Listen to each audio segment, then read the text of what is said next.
Disclaimer. Please adhere to the policies. All the data and presentation are based on NSE data. Any decisions made by you is your personal, we are not recommending any buy or sell.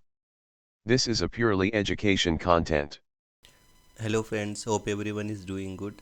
So welcome back to weekly analysis of Nifty and Bank Nifty, and we'll see the global economy as well. So last analysis was made on Friday. तो Friday के दिन हम लोग का data ये बोल रहा था कि निफ्टी 24,500 टच करेगा और वो 100% एक्यूरेट था. So we made the target. और बैंक निफ्टी में 29 नवंबर को हमने देखा कि मार्केट का क्लोज वॉज 52,055. सो यहाँ से हम लोगों का डेटा उतना पॉजिटिव नहीं था. बैंक निफ्टी में बोला कि थोड़ा नीचे आएगा, ऊपर तो जाना ही है, नीचे आएगा लेकिन, but we were more positive on Nifty. So now let's check for this week क्या है, क्या करने वाले हैं बिग प्लेयर, क्या होगा निफ्टी बैंक निफ्टी में. So let's begin with FII. Future index long इनके पास था 33% और शॉर्ट था 69%. और अभी देखें तो ये 1 वीक में इनका लॉन्ग इंक्रीज़ हुआ है, शॉर्ट रिड्यूस हुआ है 12%. तो काफ़ी अच्छा है. अब इनके पास 45% लॉन्ग है और 55% शॉर्ट है. पॉजिटिव ही दिख रहा है अभी तो. ऑप्शन इंडेक्स कॉल इनके पास है 1.42 lakh of call buying increase हो गया है. अब इनके पास है 2.94 लाख कॉल बाइंग. पुट में इनके पास है 4.45 लाख ऑफ पुट बाइंग भी इंक्रीज़ हुआ है 1.12 लाख कॉन्ट्रैक्ट. अब इनके पास है 5.57 लाख ऑफ पुट बाइंग. ये डेटा तो इनका साइडवेज है, मतलब ये हेज करके चल रहे हैं फ्यूचर्स के साथ ऑप्शंस को. और कैश में लोगों ने सेलिंग किया है 1830 करोड़ का. Client other retailers. Future index long इनके पास था 65% और शॉर्ट था 35%. तो अभी हो चुका है 59% लॉन्ग एंड 41% शॉर्ट, मतलब लॉन्ग अनवाइंडिंग हुआ है, शॉर्ट इंक्रीज़ हुआ है 6%. ये लोग प्रॉफिट बुक करे लग रहा है फ्यूचर्स में. ऑप्शंस में कॉल में इनके पास है 3.71 lakh of call writing contract. Call writing में अनवाइंडिंग हुआ है 1.81 लाख कॉन्ट्रैक्ट. तो अब इनके पास है 1.90 lakh of call writing contracts. Put में इनके पास है 6.80 lakh of put writing contract. Put writing में अनवाइंडिंग हुआ है 1.26 लाख कॉन्ट्रैक्ट. तो अब इनके पास है 5.53 लाख ऑफ पुट राइटिंग. तो ये लोग काफ़ी बुलिश है ऑप्शंस में और फ्यूचर्स में भी बुलिश है. लेकिन कैश में ये लोग सेल करें 473 करोड़ का.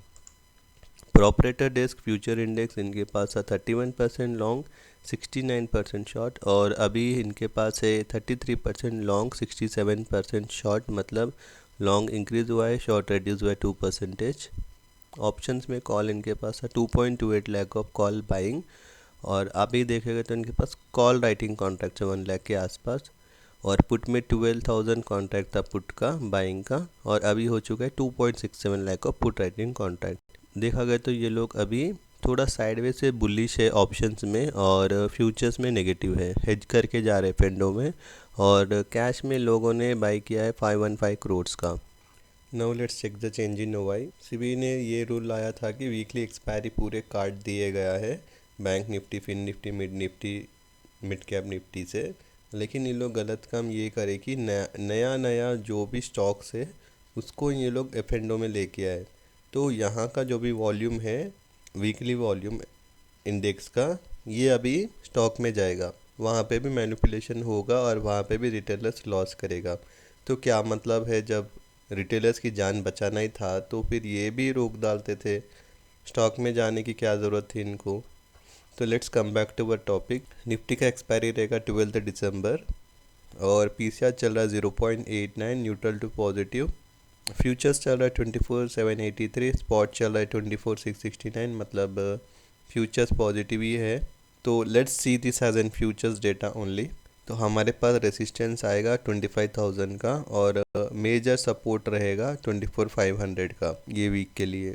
और बैंक निफ्टी का मंथली एक्सपायरी है 24 दिसंबर को. PCR चल रहा है 1, ओवरबॉट पे है. फ्यूचर्स चल रहा है 53,690, स्पॉट चल रहा है 53,493. फ्यूचर्स भी पॉजिटिव चल रहा है स्पॉट के अगेंस्ट में. यहाँ पे डेटा तो मस्त बुलिश है बैंक निफ्टी का. और मेजर रेसिस्टेंस हमारा आ रहा है 54,000 पे और मेजर सपोर्ट 53,000 का है. Before moving to the technicals, हम लोग पहले ये वीक का इंडिया और यूएस का इकोनॉमिक कैलेंडर देख लेंगे क्या है। हम तो ये देखें कि एमपीसी मॉनेटरी पॉलिसी में cash reserve ratio 50 basis point का कट ऑफ तो आया है, वो बैंक्स के लिए काफ़ी अच्छा है। रिवर्स रिप्रो रेट में कोई चेंजेस नहीं है। और मंडे के दिन यूएस में कंज्यूमर इन्फ्लेशन डेटा है, तो ये काफ़ी इम्पोर्टेंट डेटा है यूएस के लिए। और ये कोर सीपीआई इंडेक्स का डेटा भी काफ़ी इम्पोर्टेंट है यूएस के लिए। Core CPI monthly, core CPI year on year का, ये है वेडनेसडे के दिन है दिसंबर 11th में, ये भी इम्पोर्टेंट है। दिसंबर 12th का भी इम्पोर्टेंट है सीपीआई, ये है इंडिया का। लेकिन और हमको तो कुछ पड़ी नहीं है, इंडिया में कोई कुछ देखता ही नहीं है कंज्यूमर प्राइस इंडेक्स क्या चल रहा है। और we can not rely on this data also. ये जो इनिशियल जॉबलेस क्लेम्स भी काफ़ी इंपॉर्टेंट है यूएस के लिए, ये भी 12th को है। तो this dates are very important, 11th to 12th for the US. 13th को हमको होलसेल प्राइस इंडेक्स का इन्फ्लेशन का डेटा है, लेकिन हमको क्या करना है, सीपीआई हमको समझ भी नहीं आता, डब्ल्यूपीआई कहाँ से हम चेक करेंगे। तो इंडिया का तो मेंटालिटी वैसा ही रहता है। Sorry but it's a truth. Now let's begin the technical analysis.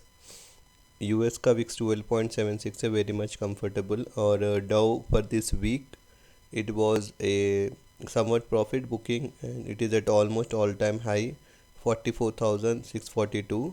और नैस्डैक तो ये वीक में निकल चुका है अपने हवाई यात्रा पे, and they are at 19,859। Unstoppable है ये नैस्डैक की रैली। मेटा भी इस वीक में काफ़ी अच्छा किया था, 8% का मूव दिया है $50। एनवीडिया तो ये वीक में कुछ भी नहीं, कंसोलिडेशन था, साइडवेज ही चल रहा है। टेस्ला 12% का मूव दिया है, टेस्ला तो अलग ही धुन में है और ये भी नॉन स्टॉप जाएगा ऐसा लग रहा है, $500 से टच करेगा लग रहा है 1-2 महीने में। बिटकॉइन भी 2% मूव किया, $2,725। बिटकॉइन $1,00,000 टच किया था इस वीक में, काफ़ी अच्छी चीज़ है वो क्रिप्टोस वालों के लिए। Gold for this week it was sideways, only 245 का ही मूव मिला है and they are trading at 76,619। ये वीक में अगर USD/INR देखे तो 0.13% का मूव है एंड दे आर एट 84.648, मतलब इंडियन करेंसी वीक होते हुए दिख रहा है, डिप्रिशिएट हो रहा है Indian currency. Let's come to our market. India VIX at 14.14, very much comfortable. Nifty in 1 week chart pattern we have seen it has made a bullish engulfing. अगर ये लेवल सस्टेन होगा ये वीक में 24,500 का, तो एक अच्छा ऊपर के साइड रैली देख सकते हैं हम लोग। अब शॉर्ट साइड नहीं रहना चाहिए, थोड़ा बहुत करेक्शन भी आ जाए नीचे तो भी हम लॉन्ग का ही सोचेंगे, शॉर्ट नहीं करेंगे हम लोग निफ्टी में। Bank Nifty weekly chat pattern में भी बहुत अच्छा बुलिश मैराबुजो कैंडल फॉर्म हुआ है, और अगर ये 53,500 सस्टेन करता है तो एक अच्छा अपसाइड रैली भी देखने मिल सकता है बैंक निफ्टी में। तो देखना ये है कि ये लेवल सस्टेन होता है या नहीं होता है 53,500 के ऊपर। और थोड़ा बहुत करेक्शन भी अगर आ जाए कोई ग्लोबल मार्केट की वजह से, तो हमको शॉर्ट नहीं करना है निफ्टी बैंक निफ्टी को, हम लोग लॉन्ग का ही सोच सकते हैं, क्योंकि डेटा न्यूट्रल से पॉजिटिव है, डेटा नेगेटिव नहीं है बिल्कुल भी। और स्टॉक्स और ETFs अगर ये अच्छा टाइम है आप ख़रीदना चाहे तो ख़रीद सकते हो for long term investment, that is always better. So that's it for today guys, hope you like my analysis, so please do like, share and subscribe to my channel. Thanks for watching, bye.